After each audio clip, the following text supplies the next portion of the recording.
beautiful girl I'd ever seen before.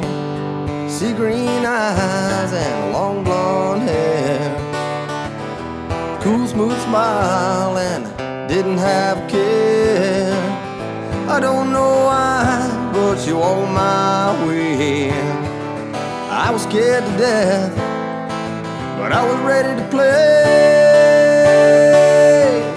Love at first sight sets the spirit free. I felt the dark clouds part, I heard the angels sing. My heart caught fire and my soul can fly. That's when I knew I had to make her mine.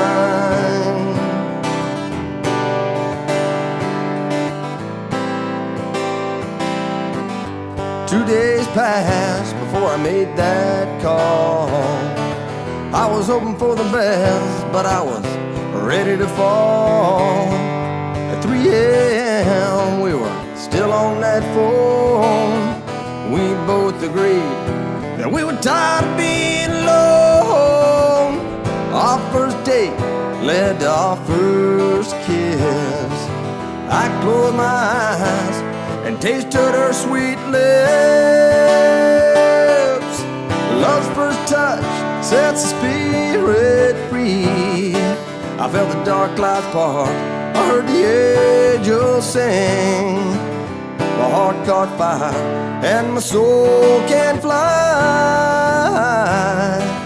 That's when I knew I had to make her mine.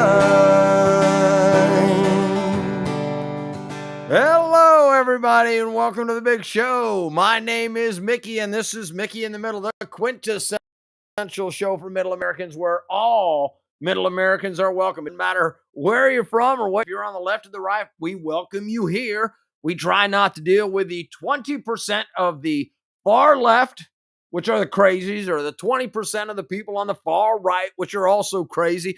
We try to deal with the here and the now. And tonight's show is going to be very, very important. The reason why it's going to be very important is because we're talking about loyalty to the country. And it's are you supposed to be loyal to the country? Are you supposed to be loyal to a party? Are you supposed to be loyal to, I don't know, the Democrats or Republicans, the Independents, the Democrats, the Libertarian Party? Are you supposed to be dedicated to a man, a woman, a child? What are you supposed to be dedicated to? This is a very, very important conversation that we're about to have right here. The reason is I made some inflammatory comments on Facebook earlier this week because I was just flipping through stuff on Facebook or on Instagram or TikTok or whatever, and up pops Jimmy Kimmel talking to somebody. And Jimmy Kimmel, who's the host of the show, that he doesn't like the way the country's go or the way the country's going. He went and got himself a citizenship to Italy. That means he's out. That means he has decided that what's going on in Italy is better for him. Well, that's good. If you want to go do that, if you don't like the way that the country is, then you can go ahead and just pack up your bags and go to Italy. But no, that's not what he's doing. What he's doing is he's complaining every single night. He's making a bunch of jokes. He's doing a whole bunch of which is free speech. He can do that. He can also go get citizenship in another country. That's great. But what he wants to do is he wants to stay here and he wants to have a lifeboat because he's a coward and he's not willing to fight for what he believes in right here. And he doesn't understand the way that our system works. You know, all throughout the history of the United States of America, people have been doing stuff that they staying in the country, although they disagree with the politics that are going on. That's why we've had multiple parties. You know, we had the Green Party, we've had the Independence Party, we had the Independence Party, the Liberty Party, the I don't know, all the parties, right? We got the Democrats now, we have the Republicans now, we have independents now, we have the Green Party. I think we got the Green Party. Listen, the way that the country is running is solid. You want to know why? Because I start my show off every single week with this. This right here is the Constitution of the United States of America. This means something. We, the people of the United States of America, do ensure domestic tranquility, provide for the common defense, promote the general welfare and our prosperity, do ordain and establish the Constitution of the United States of America. Listen, the United States of America is just fine. We're going to have parties that come and go. You're not going to agree with every decision that's made. Want to know why? Because we have a representative democracy, or we have a representative republic. Their job is to protect your constitutional rights and make sure that the 50 states stay united so that we can be against the rest of the world and bring peace and prosperity to the rest of the world. The reason why we don't have a democracy is because if there's 3 wolves and 2 sheep, they can have a vote on what to eat, and the sheep are going to be doomed. The wolves are going to win that every single time. So we have a representative democracy, and we send those people to Washington in order to represent us for a short period of time. There's not one politician that started in the United States of America when we became a country that's still alive. They got into politics and they left and they went home. And then guess what? New people came in. And we've survived this since 1776 when we declared our independence in 1789. Is that when we became a country? When was it ratified?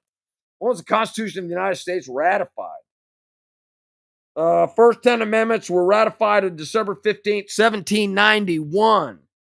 The Constitution itself came into power, in 1789 or something like that? I don't know. Here's what the thing is.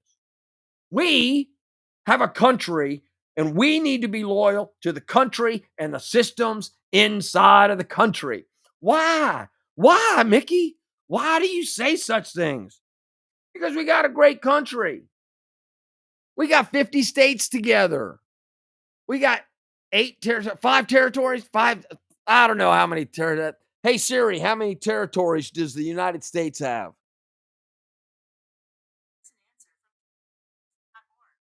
We have 5 territories in the United States of America, plus 50 states. We need to be loyal to the Constitution of the United States of America and what it stands for, and the amendments like freedom of speech, freedom of assembly, freedom of religion, freedom to gather, freedom to not have the government go through your stuff, freedom from self-incrimination, freedom to a speedy and just judicial system where we can get compensation for people that have done us wrong. We have 3 branches of government for a reason. The reason we have 3 branches of government is so that nobody gets enough power. The states have power, the federal government has power, the Congress has power, the president has power, the judicial branch has power. Your rights are protected supposedly by all 3 if you're a citizen of the United States. We cannot be loyal to a party. Jimmy Kimmel wants to go to Italy. Well, let him go. But what it does is it calls into question when I look at his loyalty and I go, is he ready to bail on us? He said he was ready to bail on us. He said he was going to bail on us because he didn't like the way the country was going, where we're headed. Well, he can still say whatever he wants. He does every single night on TV. He blah, blah, blah, blah, blah, bitches, gripes, and complains about what he doesn't like. This is great. It's fine because he's constitutionally protected free speech.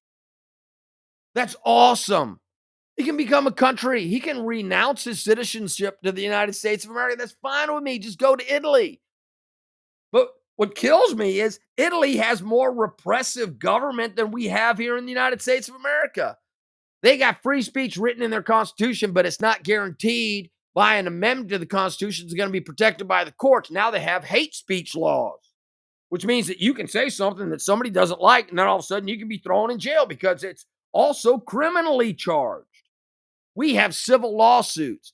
You know what civil is? Civil means not run by the government. Those are court systems that are set up by the federal government to settle disputes between the states and between people and corporations and companies that's not involved with the criminal side of the judicial system. People don't even know how this stuff works. They keep saying Donald Trump has been convicted of sex crimes. No, he hasn't.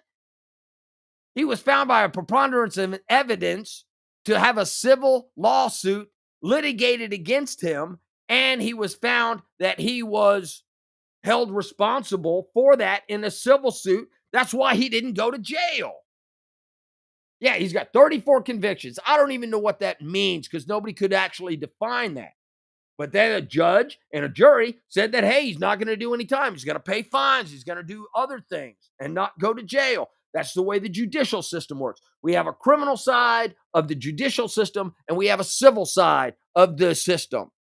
The two do not mix unless the civil side refers charges to the criminal side. That's why all this stuff makes a big deal. You got to know how the system works. Here's the thing about the system. We got a great system. That's what I'm loyal to. I'm loyal to the systems, and I have enough faith that we get it right more times than we get it wrong.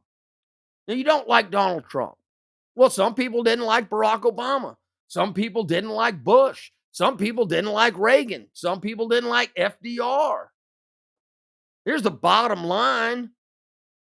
Presidents, congresspeople, senators, judges are temporary. They're just temporary. They're not going to be here forever. Ronald Reagan, dead. FDR, dead. Truman, dead. Wilson, dead. Adams, dead. Washington, dead. Lincoln, dead.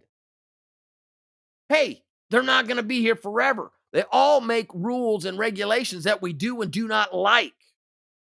I've been all over this country this year. I made a list. I went to Washington, D.C. Let me tell you a story about Washington, D.C. I went to Washington, D.C. I got to spend the last night there all by myself. I went down and I said, hey, where's some hopping places to go in order to go downtown? You know what they told me? That's not a good idea to go out by yourself at night in Washington, D.C. That's what I was told.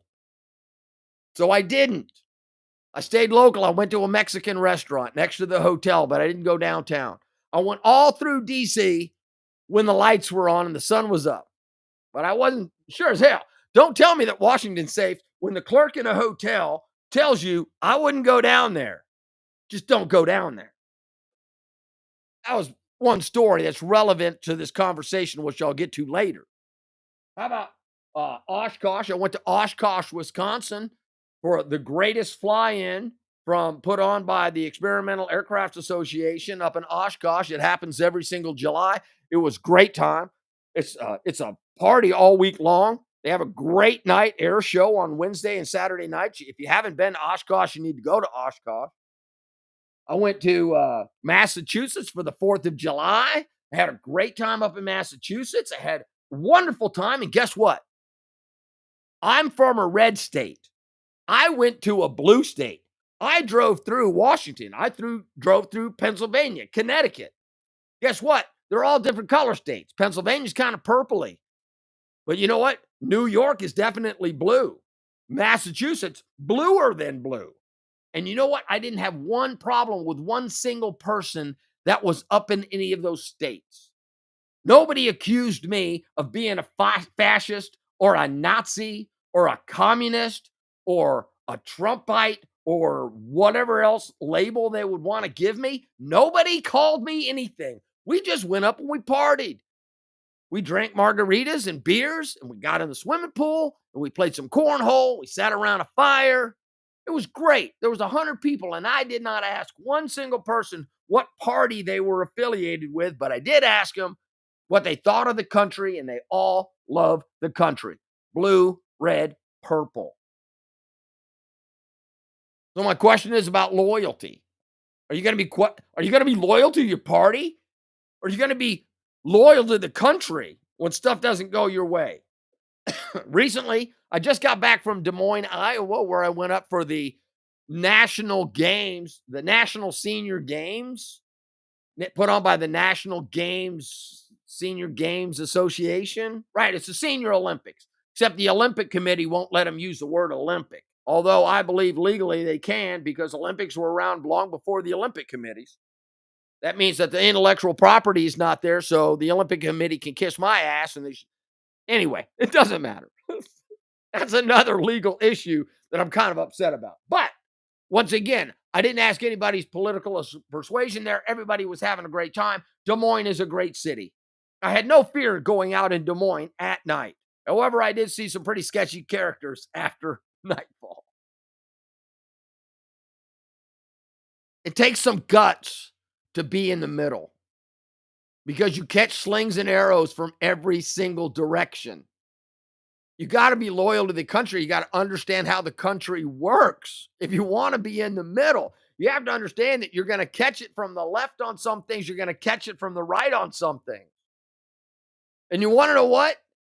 They don't care anymore if you're in the middle. What they want to do is they want to go, you are wrong. You are a fascist. You are a communist. You hate the country because you support a policy position. Here's the thing about the policy positions. We elected the people that are making the policies. I don't care what the percentage is. There's been a peaceful transfer of governance every single election cycle for president, every single election cycle for that. They go January 6th. Listen, if they were trying to overthrow it, I think somebody would have brought some guns. They didn't bring any guns. I don't agree with what happened, but I also don't agree with the overreaction to all of the citizens that went up there trying to support a political side that were caught up in a situation that involved a few hundred people, and then they went after thousands. I don't agree with what happened on January 6th, but I don't agree with what happened after January 6th. That's where I am on that. Here's the deal. Because everybody divided themselves up along the lines and they were like, hey, we're going to do this and everybody else is the enemy. Look, nobody here's the enemy. We're all on the same team. We're all Americans. That presidents are temporary. Do you know about the 18th Amendment? Where's the 18th Amendment? 18th Amendment. You know about the 18th Amendment? There's 10, 11, 12, 13, 14, 15, 16, 17, 18. After 1 year from the ratification of this article, the manufacture, sale, or transportation of intoxicating liquors within the importation thereof into or exportation thereof from the United States and all territories subject to the jurisdiction thereof for beverage purposes is hereby prohibited. They got rid of alcohol. Do you think that made the people happy? Or do you think it made a select few people happy? Were those people called communists? Were those people called fascists? Were those people anti-American? Because they elected people that enacted the 18th Amendment? Can you imagine that? But what happened? This is an important lesson for everybody to learn about our country. They got the 18th Amendment passed in Congress. It went through the House. It went through the Senate. It went to the President of the United States, and the President of the United States signed it. Here's the crazy thing about it. Flip over a couple of years to the 21st Amendment. XXI. The 18th Article of Amendment to the Constitution of the United States is hereby repealed. You want to know why? Because the winds of politics changed. They got rid of alcohol, and then the people in the United States of America said, those crazy people that got rid of alcohol need to be thrown out of Congress, and we need a new president. And that's what they did. So everybody that was mad at the 18th Amendment got even with the 21st Amendment. Do you think that the people that got rid of the 18th Amendment that instituted the 18th Amendment were happy about the 21st Amendment? No, they're still pissed off about it. Here's the funny thing about it. It just means that our country is self-correcting. We're going to go left. We're going to go right. But our country can self-correct because the people have the will of the votes.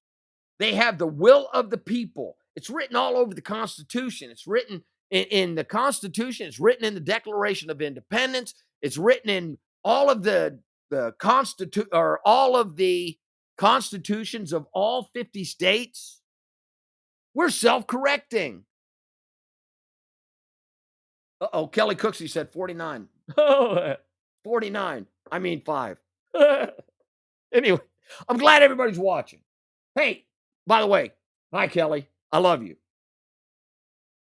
If you disagree with this administration, it doesn't make you a Nazi. It doesn't make you a Nazi, it doesn't make you an enemy. If you agree with the president of the United States, it also does not make you an enemy of the United States. It doesn't make you a fascist. It doesn't make you a Nazi. It doesn't make you a communist. It just says that you politically disagree with a policy position. And these are policy positions. Nobody needs to be talking about taking up arms against each other. Nobody needs to talk about leaving the country.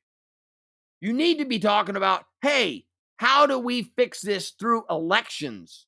How do we fix what the policy positions are that the president has taken? Here's what happened in Trump's first administration.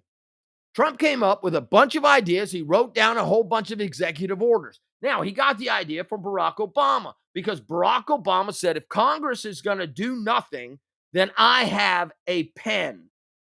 And he wrote out a bunch of executive orders. And then Trump came along and Trump said, hey, you know what? If it was good enough for President Barack Obama, then I'm going to do a bunch of these too. And he got rid of some of the executive orders and he kept some executive orders and he made more executive orders. And then you know what Joe Biden did on his first day after he was elected and Trump left?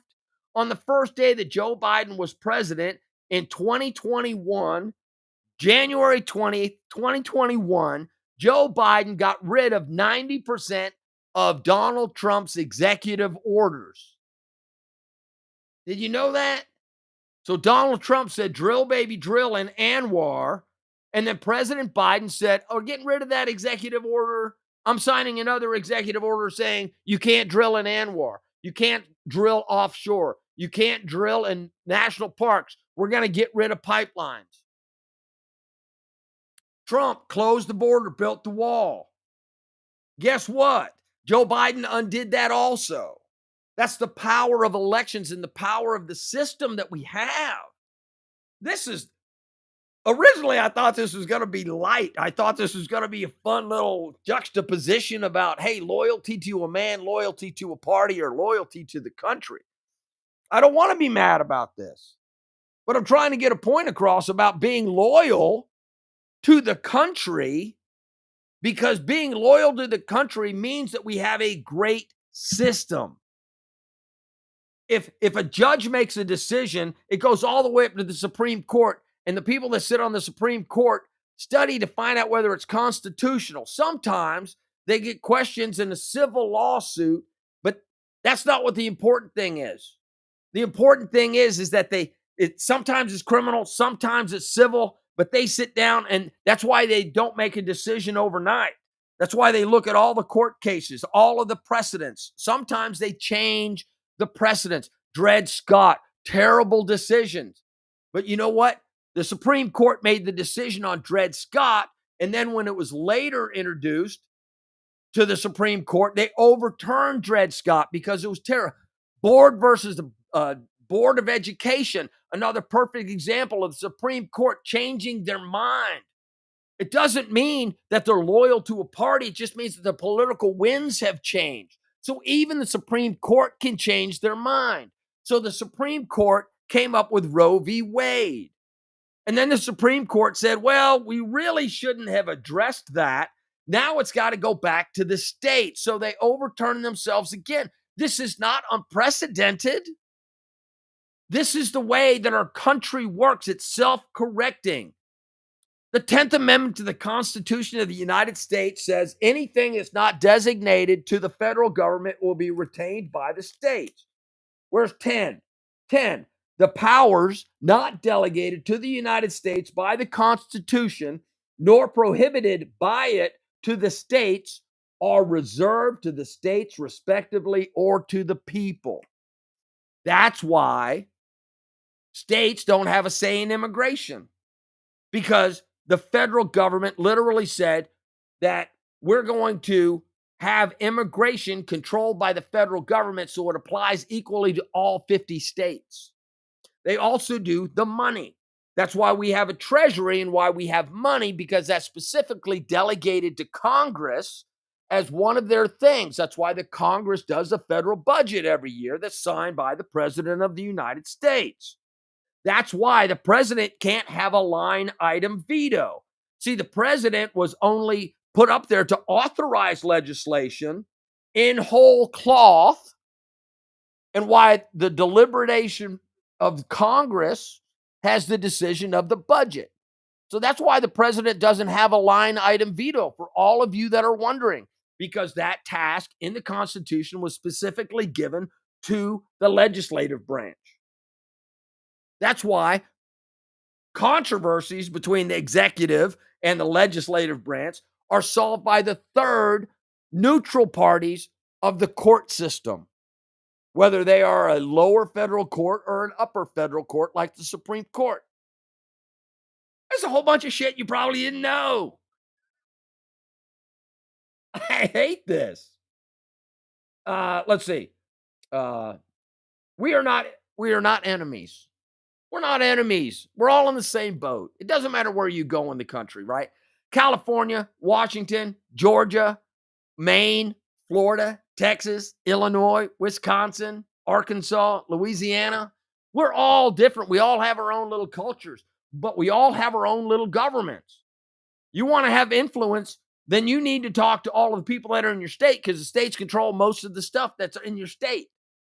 They control where all the federal money goes for the homeless, where all federal money goes for SNAP and all the people that qualify for SNAP. They control all the money that goes in for roads. So your governor and your locally elected officials have a lot to do with that. So, not lately, judicial branch is taking over. Well, so this is a really, really good point about that Kelly said, not lately, judicial branch is taking over. Well, yes, but then the Supreme Court said that lower courts cannot make nationwide injunctions, so they got rid of that. So the lower level judicial courts and the district courts no longer have the ability to make nationwide injunctions. So, although the court systems are trying to do that, the legislative bodies still have the obligation, and I say it because it's written in the Constitution of the United States of America and in all 50 states, that the legislative body is going to be the Congress or whatever you have in your state. And they're not all called the same thing in all the states, but it is written down that all of the states will have a similar set. So they will have an executive branch as governor, they will have a congressional type of a thing, and then they will have a judicial branch. And that's in all 50 states. So, yes, the courts are trying to take over, but it's always been a wrestle. They've always been wrestling about, is the executive strong? Is the legislature strong? Is the judicial branch strong? It's always a fight. 100% of the time it's going to be a fight. But that's what makes our country strong, is the discussion about what is right and wrong and who gets into power and who gets to nominate and put in judges. Yes. So lately, let me give you a couple more examples of things that are being decided out there, right? And things that I call as wrong. I'm going to take what's going on in the states in illegal immigration, right? Trump was going to sign a document in his first term that basically gave DACA, which is citizenship to illegal aliens, right? It was going to basically be amnesty for the children of people who came to our country illegally. I don't know what the name of DACA is, but he was going to do that. So he was going to cut a deal with Congress. And then he was rebuffed by Congress. Because he was rebuffed by Congress, then all of a sudden, he went hard political right. Now, the Democrats opened up the borders, and they've got it in writing, that because they brought people in the country that could flood the states of California, Texas, New York, Chicago. Because these illegal aliens came in, did you know that they were counted in the last census? The reason that they were counted in the last census is because the executive branch only wanted to count citizens, but the Democrats, so the Republicans wanted to count only citizens, the Democrats didn't want to count citizens. So the administration, the Republicans said, we need to ask everybody if they're citizens of the United States on the census. And then that was taken to court. And the court system said at the Supreme Court level, you are not allowed to ask if somebody is a citizen of the United States, period, on the census. Or you're not allowed to ask if somebody's a citizen of the United States on the census. That's what the Supreme Court decided, because their determination after I read all the decision was that it doesn't say citizens in the constitutional paperwork. It just says people. It says count the people. And that's what the Supreme Court did. Now, the Congress can go back. They can go, hey, look here, we're only counting people. Congress can make that law right now. Congress can make the law only count citizens. You want to know why? Because they have a majority. They have the president, and then they have the majority in the Senate, and they have the majority in the House. Right now, they could do that. They could go, we're only counting citizens of the United States in the next census for apportionment reason. Apportionment means that there's 435 seats in Congress. There's 100 seats in the Senate. We're not talking about the Senate because that's a set number, 2 per state. But of the 435 that are out here, those have to be apportioned. Currently, the count is about 800,000 people in the United States per congressperson. All they have to do is say only citizens will be counted for the apportionment to determine what state has how many congresspeople. Now, the way that they're leaving California and the way that Texas is gaining people, the way that Florida is gaining people, that is a significant thing. Because if you're only going to count citizens, we know that citizens are leaving California and they're going to Texas, they're going to Idaho, they're going to Colorado, they're going to Florida. People in New York are leaving New York and they're going down to Florida. They're going to Texas. Met somebody from New York here in Arkansas the other day. And they're leaving their state because it's crazy up there. They didn't like the way that they were being run, so they're leaving states. If Jimmy Kimmel wants to move, Jimmy Kimmel should be able to move, but he should be able to move to another state where he likes it a little bit better. I'm just saying. So anyway, I hope I explained a little bit about that. What are some other things that I don't like what Trump is doing? Because I don't like everything that Trump's doing. I'm not supposed to like everything that Trump is doing. I don't like everything that Trump is doing, but their policies, he's an elected person. Just like I don't like everything that my Congress people are doing here in the state of Arkansas. I don't like everything that my governor has done in the state of Arkansas. But they're the people that we elected. So the only recourse we have is to talk to them now while they're in those positions, try to change their minds on policies, or kick them out in the next election and get new people in there. We have recourse. We just have to have the guts to do it. I don't like Trump's position on DACA. You know, when they went after the illegal criminals and they started throwing out the criminals and everybody had a hissy fit and they were like, and everybody that we catch with the criminals is also going back. Here's the thing is, man, there's a lot of good people that are in this country, and people have been here for 40 years, 50 years, and I think they put in their time. I don't know what the right policy is. I don't know what the right policy is. But here's what the thing is. It's a policy that I disagree with that says every single illegal alien has got to be sent back. At one time, there was a policy position by the Trump administration that came out that said it was rumored that farm workers were not going to be deported back to their countries. And then that was squashed because they were like, no, what is good for the goose is good for the gander, one or none. So they changed that policy and they were like, all right, everybody's going to be in the same boat. I like nuance. I just want to have a little bit of nuance. All right, what else?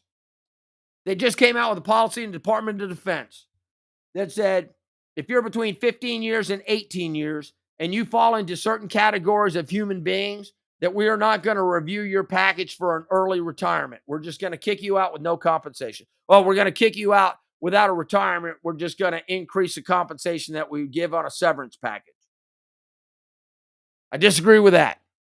You want to know why I disagree with that? I disagree with that because every single case in the United States military needs to be taken as individual. What was the characterization of the person's service? Because you changed the rules on the person. They changed the rules for the people and how they were serving. And now all of a sudden, they're not treating everyone equally. They're treating them as this is a lump of people. We've made a policy decision about every single one of them, regardless of whether their service was characterized as honorable, dishonorable, whatever the other ones are, less than honorable. I think it's honorable, less than honorable, and then not honorable. They all lumped them together. So that means that you could have somebody that was in the service for 18 years, honorably served their country, did a fantastic job for their country for 18 years, and they're lumped in with somebody who did not do that. And instead of making individual decisions, the Department of Defense, through Pete Hegseth, through the temporary Secretary of Defense, or whoever the hell that is, through the Trump administration, said, nope, we're lumping them all together and we're throwing them all out. I think that is BS.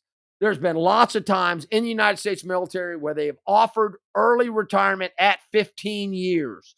All of those people should be applied equally to that. That happened in the early 1990s under a reduction of force that happened in the 1990s.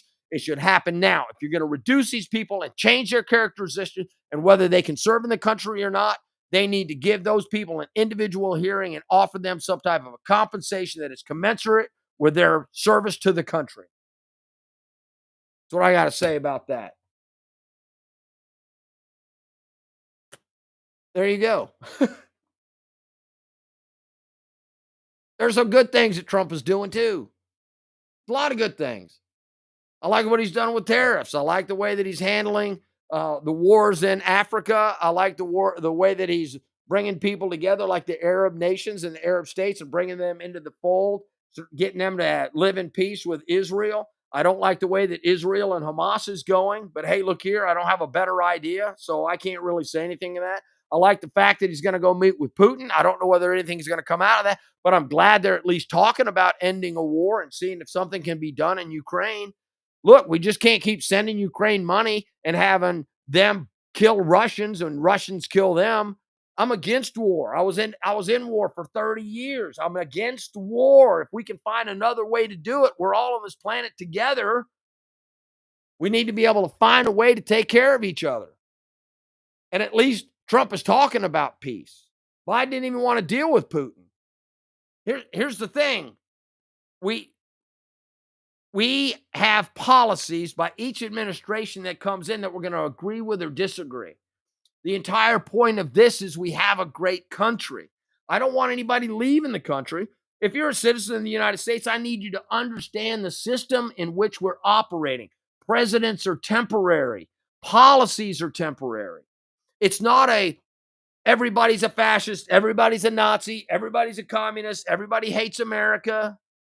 I want you to be discerning in the way that you look at the policies from every single politician and every single party that is out there. I don't want you to wholesale cloth disagree with Nancy Pelosi or with Donald Trump or with anybody in the Democrat. I don't want you to agree wholeheartedly with all them. I don't want you to hate anybody. I want you to evaluate the policies and then call balls and strikes.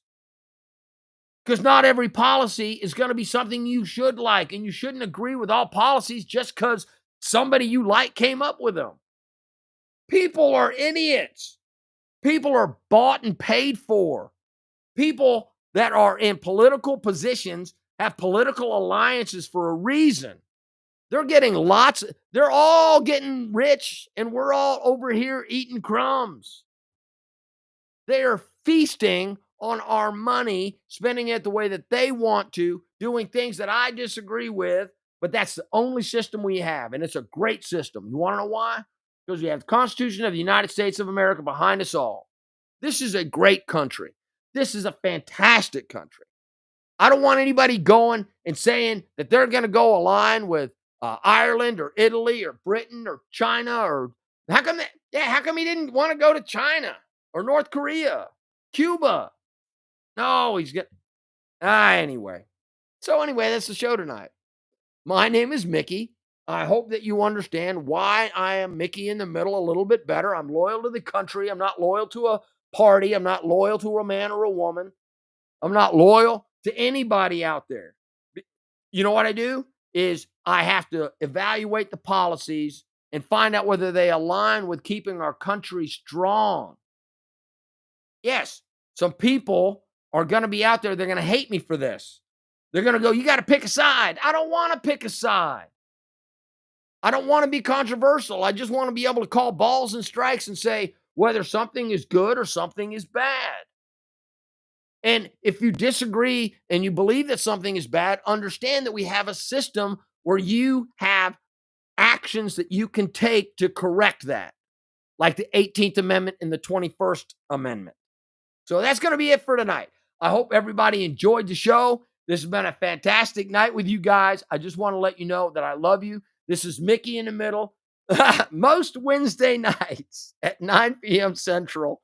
I know I've been gone a lot. I apologize, but I'm going to tell you right now, D.C., Oshkosh, Massachusetts, and Des Moines, Iowa were all absolutely fantastic. Next month, I'll be traveling, but I should be here for the rest of the week. You guys be good. I absolutely love you. Remember, Mickey in the middle of the week, 9 p.m. every Wednesday, 9 p.m. Central every single Wednesday. I love you. You guys be good. Take care, and I will see you next time.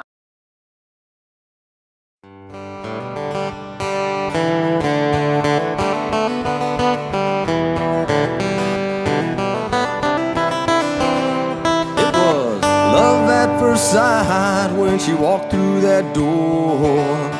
The most beautiful girl I'd ever seen before. Sea green eyes and long blonde hair, cool smooth smile and didn't have care. I don't know why, but she walked my way. I was scared to death, but I was ready to play. Love at first sight sets the spirit free. I felt the dark clouds part, I heard the angels sing. My heart caught fire and my soul can fly. That's when I knew